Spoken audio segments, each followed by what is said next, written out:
সুপ্রিয় দর্শক, দেশ ও দেশের বাহির থেকে যারা এই মুহূর্তে আমার ভিডিওটা দেখতেছেন, অন্তর থেকে মোবারকবাদ জানিয়ে শান্তির বাণী দিয়ে শুরু করতেছে যাচ্ছি। আসসালামু আলাইকুম ওয়া রাহমাতুল্লাহি ওয়া বারাকাতুহু। মাগফিরাত। আজকের বিষয়টা হলো, আসলে আমি ইদানিং একটা জিনিস ফেসবুকে দেখতেছি, একটা মাজার গাজীপুরে ভাঙতেছে। আসলে তাদের তো গা জ্বলে। কেন গা জ্বলে প্রশ্ন করতে পারেন, যে তাদের তো তাদের শায়েখের কোনো মাজার নেই। কিভাবে হবে তাদের শায়েখের মাজার? কারণ তারা তো আল্লাহর ওলি না। আল্লাহর ওলিদের মাঝের হবে, এটাই বাস্তব।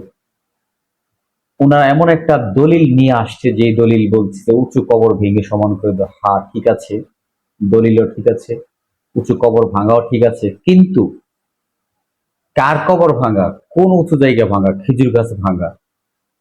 এখানে যখন হজ বাইতুল্লাহ নির্মাণ করবে, আল্লাহর ঘর যখন নির্মাণ করবে, আল্লাহর হাবিবের কাছে জিবরাইল আলাইহিস সালামের মাধ্যমে ওহী পাঠাইলেন যে এই জায়গার মধ্যে হাবিব আপনি বাইতুল্লাহ নির্মাণ করেন। বাইতুল্লাহ নির্মাণ করার জন্য যে জায়গাটা নির্ধারণ করা হয়েছে, সেই জায়গাটার মধ্যে ছিল কিছু খেজুর গাছ, ছিল উঁচা নিচা জায়গা, গর্ত, উঁচা পাহাড়ের মতো টিলাটালা ছিলেন। যে কবরটা দেখতে এখন আমরা মুসলিমরা যারা দাফন করে কবরটা উঁচা থাকে ঠিক ওরূপে। তখন দেখেন, ওহাবীর কথা বলতেছি, তোমাদের শায়েখ এই পর্যন্তই পড়া শেষ। আমি তোমাকে দলিল দিচ্ছি পরে, এখানে আমি একটা এক্সাম্পল দিই, দেখো সবাই খেয়াল করবেন। এখানে কত লেখা আছে, হয়তো এই জায়গাটা আপনি দেখতেছেন 5, এই জায়গাটা কি 5 টাকা? ফলো করবেন সবাই, এটা কি 5 টাকা? এখানে 5 দেখা মানেই কি এটা 5 টাকা? আচ্ছা, আমি আরেকটু আঙ্গুলটা সরিয়ে নিলাম, এখানে একটা শূন্য দিলাম, দেখেন 5 এর ডাইনে একটা শূন্য, এটা কি 50? এই টাকাটা কি 50 টাকা? আপনার চিন্তা থাকলে আমার কমেন্টে আনসার করবে, এটা কি 5 টাকা 50 টাকা? দেখেন এখানে আমি 3টা শূন্যই দিয়ে দিই, 2টা শূন্যই দিয়ে দিলাম, 5-এর ডানে 2টা শূন্য, এটা কয় টাকা হলো? 500 টাকা। ঠিক এটাকে যেমন একটা শূন্য কেটে দিলে 50 টাকা হয় না, 2টা শূন্য কেটে দিলে 5 টাকা হয় না, এটা একটা 500 টাকা নোট। এটা পুরোটাই আমাদেরকে দেখতে হবে, যে এটা একটা 500 টাকা নোট। আমরা দেখতে গেলে এর ডাইনে বামে কি আছে সেটা ফলো করতে হবে। ঠিক ততটুকু যখন বাইতুল্লাহ নির্মাণ করবে, যে খেজুর গাছ ভেঙে দাও, উঁচু নিচু জায়গা ভেঙে সমান করে দাও, কবরগুলো ভেঙে সমান করে দাও, হযরত আলী রাদিয়াল্লাহু তাআলা আনহুকে, হযরত ওমর রাদিয়াল্লাহু তাআলা আনহুকে, হযরত উসমান জিন নুরাইন আনহুকে যখন এই অর্ডার করা হচ্ছে, তখন এখানে ছিল কিছু ওহাবীদের কবর।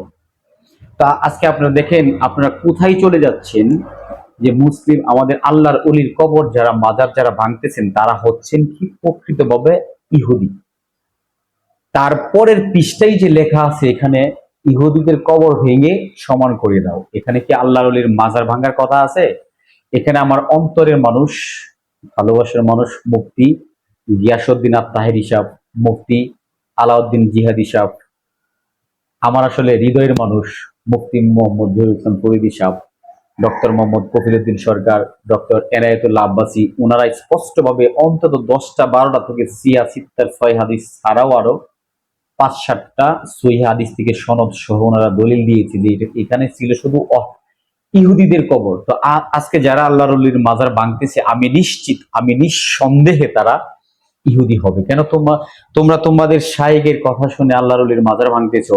এখানে আরেকটা দলিল হলো, আল্লাহর হাবিবের উসিলা করে যদি তোমরা কোনো কিছু বলো, কোনো কিছু চাও, তাহলে সেটা হয়তো আল্লাহ কবুল করতে পারে ওনার উসিলাই।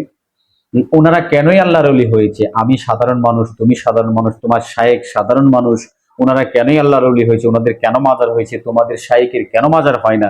এই জায়গাটা দেখো। আমি একটা এক্সাম্পল দেই। আমার আব্বার দুস্থ ছিলেন, নাম ছিলেন ফুলমিয়া প্রধান। তা আমি একদিন আমার বাড়ির সামনে থেকে রাস্তায়, আমার বাড়ির সাথেই রাস্তা, মেইন রাস্তায় দাঁড়াইছি, আমি যাবো একটু এক জায়গায়। তো উনিও একটা বিবার টেক নিয়ে যাচ্ছে এই জায়গায়, বিবার টেক বাড়ি আরো 8-10 বছর আগের কথা। তো এখান থেকে উনি আমাকে বললো, ওয়াসকরণী কোথায় যাবো? আমি বলছি বাজার, আমি সামনে যাবো, কাজ আছে। চলো একটা দরবার করে আসি, দরবারে নিয়ে যাবো তোমাকে। আমি বাজান বললাম যে, বাজান আমি তো দরবারটা বুঝি না, তুমি আমার সাথে যাবো, চলো, একলা একলা লাগতেছে আজকে, ভালো লাগতেছে না। তো দরবারে গিয়ে বসার পরে আমার সাথে অনেক কথাবার্তা হয়েছে। তো কথায় কথা চলে আসলো, এখানে উনি বললো, ওয়াসকরণী একটা কথা বলি বাজান, মনে রেখো, তোমার বাপ আমার অত্যন্ত ভালোবাসার মানুষ, সেই হিসেবে তুমিও মোটামুটি আদর করি, তুমিও দেখলে সালাম দাও, ডাক দাও, তো ভালোবাসি, সেই হিসাবে একটা কথা বলি, কথাটা তুমি মনে রাখবা। কথাটা হলো, আমাদের মুখে লালা কয়টা? আমি বললাম আমাদের মুখে লালা একটা। বলতেছে না, তুমি ভুল বলছো। আমি বললাম বাজান কেন? তালই ডাকি না বাজানই ডাকি?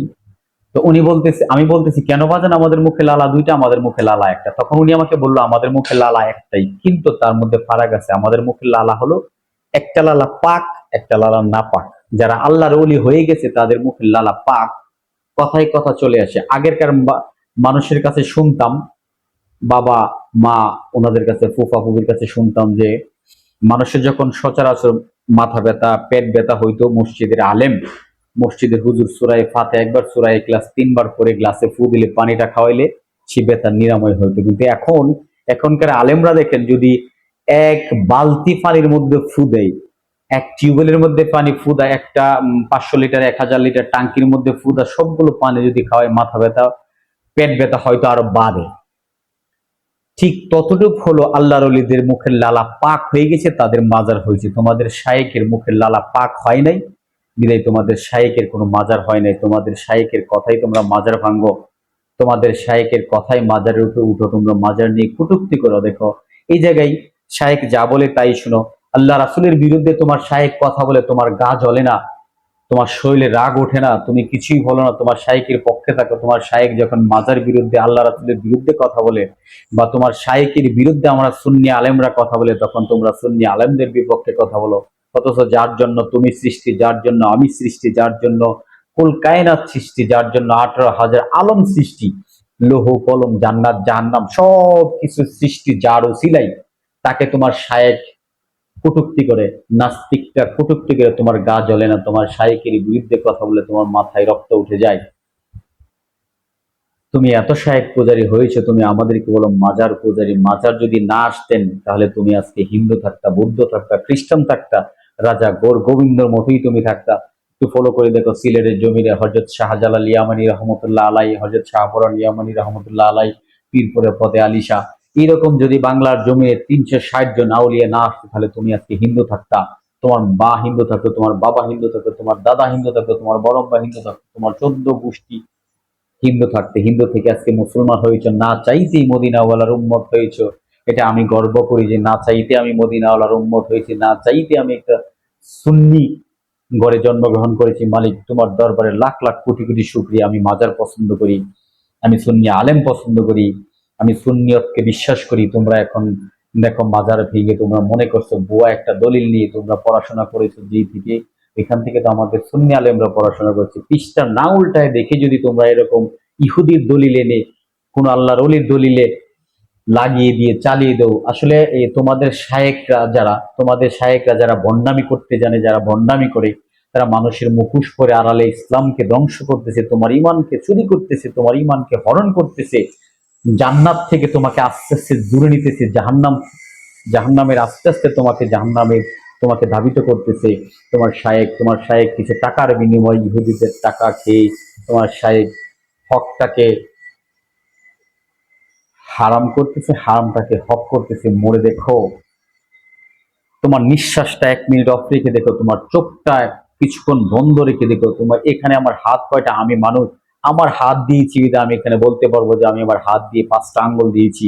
তুমি আমার সামনে এনে 2টা আঙ্গুল দাও, 3টা আঙ্গুল দাও, 5টা আঙ্গুল দাও, দেখো আমি বলতে পারি কিনা। কিন্তু আল্লাহর ওলিরা ঠিকই চোখ বন্ধ করে মক্কা মদিনা দেখতে পারে, অনেক কিছু দেখতে পারে, যেটা তোমার শায়েকরা পারে না। তোমার শায়েক কিছুই পারে না, তার জন্যই তোমার শায়েকের মাজার হয় না, আল্লাহর ওলির মাজার হয়। আল্লাহর ওলির মাজার নিয়ে এত কটূক্তি, একটু ভালো করে পড়ে দেখো না।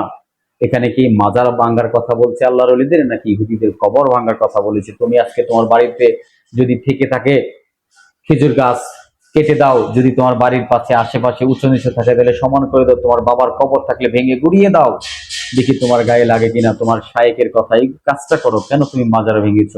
দেখো, আমি আরেকটা কথা বলতে যাচ্ছি, কথাই কথা চলে আসে। আমরা সুন্নি আলেম যারা মরার পরে চেহারাটা এত সুন্দর হয়, আর তোমাদের আলেম যারা কৌমিপন্থী, যারা ওয়াহাবি, তাদের মরার পরে চেহারাটা মুচ্চার শিয়াল কুকুর এরকম বিচ্ছিরি হয়ে যায়। যেমন অলিপুরি, ওর চেহারাটা মরার পরে এমন বিচ্ছিরি হয়েছে, আমাদের সুন্নি আলেম মরার পরে চেহারাটা মনে হয় নূর জমকায়। আল্লাহর ওলিরা মরার আগে পাওয়ার থাকে এক, হাকিকতের আল্লাহর ওলিরা যখন পর্দার আড়াল হয় তখন পাওয়ার আরো 69 গুণ বেড়ে যায়। অসংখ্য দলিলের মধ্যে আছে। তোমরা এগুলো একটু খুঁজে দেখো, শায়েখ পূজারী না হয়ে সুন্নি আলেমের পূজারী হও, মানুষকে সম্মান করো, ইজ্জত করো। দেখো আজকে বড় বড় যারা ডক্টর ইঞ্জিনিয়ার হয়েছে, শায়েকের কথা যারা শুনো, কিন্তু তারা তো মাকে বৃদ্ধাশ্রমে দিয়ে রাখে, মার কথা শুনে না।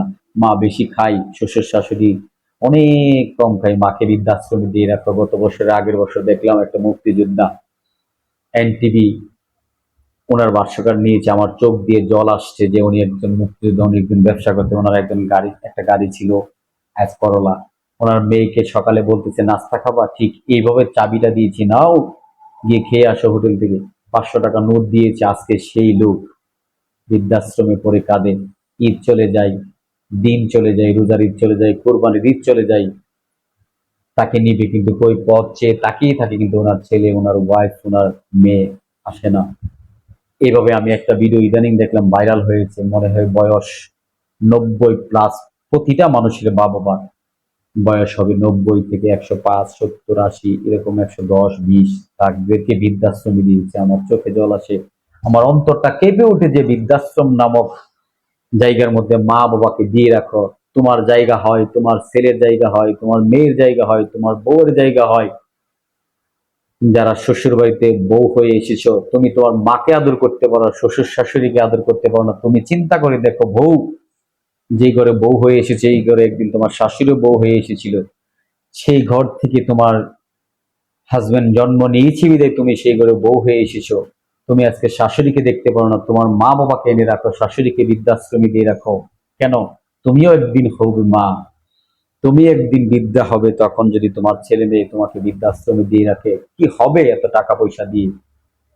কি করবে এত টাকা পয়সা দিয়ে যদি সংসারে শান্তি না থাকে? যাদের বাপ মা বৃদ্ধাশ্রমে থাকে তাদের সংসারে পশ্চিম কালেও শান্তি হবে না। এই মাজার যারা বিশ্বাস করে, তুমি দেখো একটা মাজার যারা আহলে সুন্নাত ওয়াল জামাতের অন্তর্ভুক্ত, তাদের কোনো সন্তান মা বাবাকে বৃদ্ধাশ্রমে দিয়ে রাখে না। যারা কৌমিবাদ, যারা ওহাবিবাদ, যারা মৌলবিবাদ, যারা মৌলবিবাদ, তাদের মা বাবা আজকে বৃদ্ধাশ্রমে থাকে। 10,000, 5,000 টাকা মাসে বৃদ্ধাশ্রমে মাকে ফেলে রাখো, শ্বশুর শাশুড়িকে নিজের বাসায় এনে কুরমা পোলাও খাও, বাপ মার জায়গা হয় না।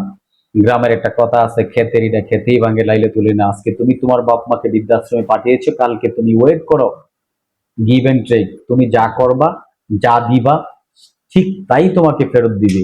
হয়তো 2 দিন আগে আল্লাহ সবাইকে ছাড় দেয়, কিন্তু ছেড়ে দেয় না। ঠিক এভাবেই একদিন না হয় একদিন তোমাকে ছেড়ে দেওয়া হবে, কিন্তু ছাড় দেওয়া হবে, ছেড়ে দেওয়া হবে না, তোমাকেও ধরবে।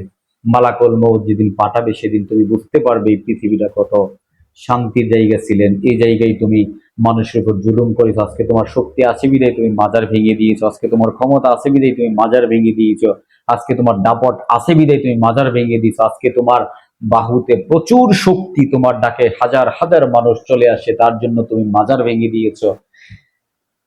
চোখ দুটি বন্ধ করে দেখো, তোমার আশেপাশের মানুষগুলো তোমার কাছ থেকে আস্তে আস্তে আস্তে আস্তে সরে যাবে, শুধু একটা নজর দেখার জন্য।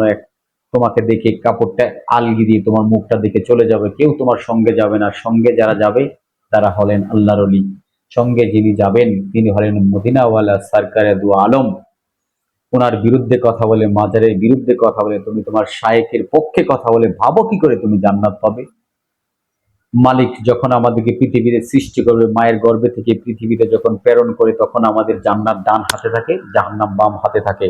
আমরা আস্তে আস্তে ডান হাতটাকে দূরে নেই, আর আস্তে আস্তে বাম হাতটা দূরে থাকে, বাম হাতটাকে আমরা আস্তে আস্তে কাছে আনি, আর ডান হাতটাকে আমরা আস্তে আস্তে দূরে নেই। এটার এক্সাম্পলটা হলো এই, জান্নাতটা আমাদের কাছে থাকে, জাহান্নামটা আমাদের দূরে থাকে। পৃথিবীতে যখন আমরা পীড়িত হই, তখন আমরা বেগুনা মাসুম থাকি, আমাদের কোনো গুণা থাকে না। 12 বছর, 8 বছর, 9 বছর যখন আমরা বুঝতে শিখি এটা আগুন, এটা পানি, তারপর আস্তে আস্তে আমাদের খাতা, আমাদের কাঁধে দুই ফেরেশতা কেরামন কাতিবিন লিখতে থাকে ভালো মন্দ। ঠিক ওরকম, এরকম ভাবেই তুমি তোমার যখন আস্তে আস্তে মাজার ভাঙতে ভাঙতে ভাঙতে ভাঙতে মানুষকে শক্তি আসে বিধে মানুষকে তুমি কটূক্তি করলা, মানুষের গায়ে থাপ্পড় দিলা, মানুষকে তুমি হাত তুললা, তোমার বাপ মাকে বৃদ্ধাশ্রমে পাঠাইলা, ঠিক এইভাবেই যখন তুমি মরে যাবে, দেখবে সব আত্মীয় স্বজন দূরে চলে যাবে, তুমি একা হয়ে যাবে, তোমার শায়েক আসবে না। ভালো যখন বাসনায় মাজারকে, মাজারওয়ালা তোমার সাপোর্ট নেবে না। ভালো যখন বাসনায় মদিনাওয়ালাকে, মদিনাওয়ালা তোমার সাপোর্ট নেবে না। তখন তোমার জন্য কবর, হাসর, মিজান, ফুলসিরাত সব কঠিন হয়ে যাবে। নামাজ পড়ে তুমি জান্নাতে যাবে না, নামাজ পড়ে তুমি বাপ মার খেজমত করো না, তুমি জান্নাতে যাবে না। হজ করো নাই, তুমি জাহান্নামে যাবে না। তুমি নামাজ, রোজা, হজ, যাকাত যাই কিছু করো, কিন্তু যদি তুমি মদিনা ওয়ালার হুব্বে রাসূল তোমার মধ্যে না থাকে, মাজারের পক্ষে তুমি কথা না বলো, আমল দিয়ে কিছু হবে না, দান খয়রাত দিয়ে কিছু হবে না, এইগুলো তোমার কোনো কাজে আসবে না। কাজে আসবে শুধু একটাই, হুব্বে রাসূল, মদিনা ওয়ালার ভালোবাসা আর তোমার ইমানকে খাঁটি করা।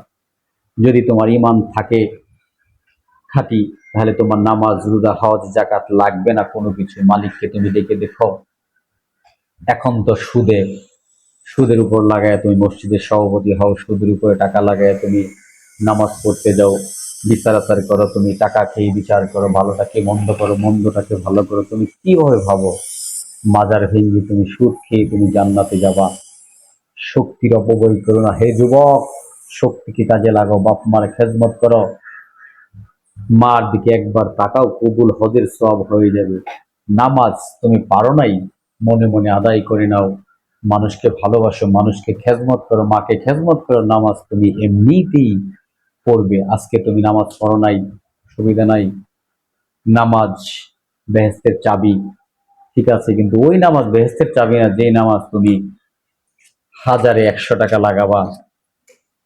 এই এই নামাজ তোমার এইরকম দুইটা নোট তুমি দিয়ে 100 টাকা লাভ আনবা, এই নামাজ করে তুমি জান্নাতে যাবা। আশা করো কিভাবে? এই নামাজ, যে নামাজ করে তুমি কপালে কালি লাগাও, কালি একটা এত বড় টুকলা করো, এই নামাজ করে তুমি জান্নাতে যাবে, তুমি আশা করো কিভাবে মালিকের কাছে? হুম, এত সস্তা না, এত সস্তা না।